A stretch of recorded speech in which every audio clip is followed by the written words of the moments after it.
Mr. Norelius, you are suing your former landlord, Ms. Milushkin, for $5,000 for property of yours that went missing from the room you rented in her home.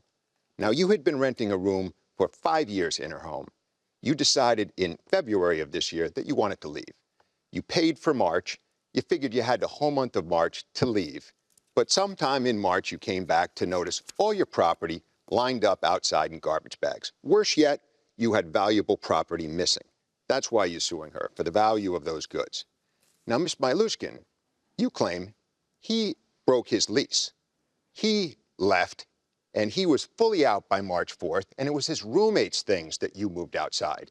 Furthermore, you're countersuing him because you say he left your property badly damaged and that he broke the lease. So you're countersuing him for $5,000.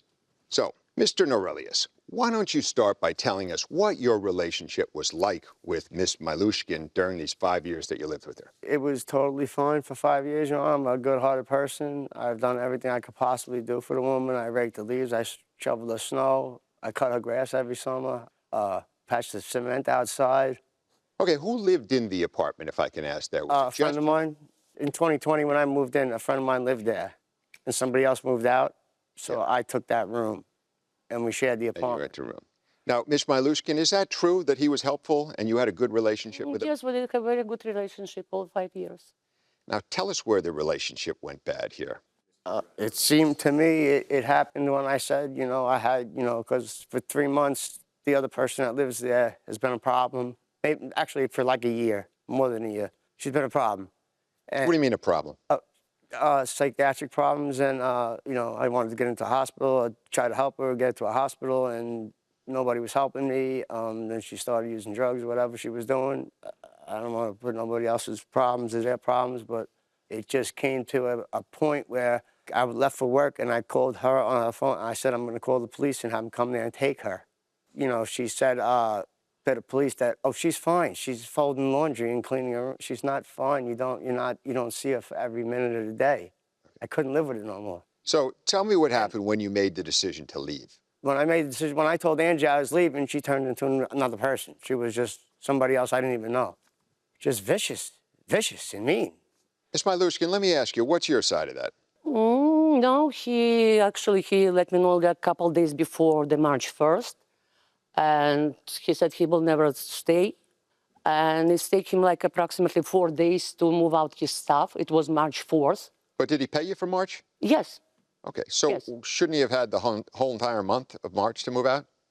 No, because he decided to take money back. And he asked me more than he actually paid for the rent. Did you give him money back? No. So did you take his things out? No. When I had an access to see his room, it was absolutely empty. There is no boxes, no bags, no TV sets, nothing was in his room. And this stuff belongs to the different person. Okay. Did you move his things out before the end of March? Okay, sir. I'd like to start by saying... Did she move your things out Yes, before sir. the end of March? Yes, sir.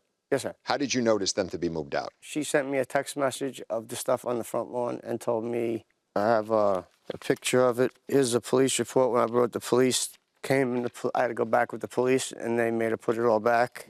But also, I gave her notice early February. I gave her notice the month before that I was leaving. She knew I was leaving if she didn't do something about the tenant that was in there with me.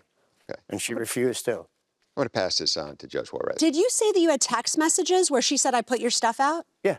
Can you show me where those are? Because I don't believe we have them in our evidence. And while you're looking for that, I'm going to ask Ms. Milushkin a question. Did you mean to tell us earlier that because he asked for his money back, he didn't have a right to stay till the end of March? No, I didn't tell like that. No. Okay, all right. It was the story that he, little by little, 4 to 5 days, he takes some stuff out. And March 4th, after that time, after March 4th, I didn't see him. I understand, but you understand that he had a right. Yes. He could have left a single apple there, and you wouldn't have been allowed to touch it until March 31st without his consent. But do you understand that? Empty, yes, I agree. Okay, so you did not go into the room, you didn't touch anything in the room until after March 31st? Yes. Okay.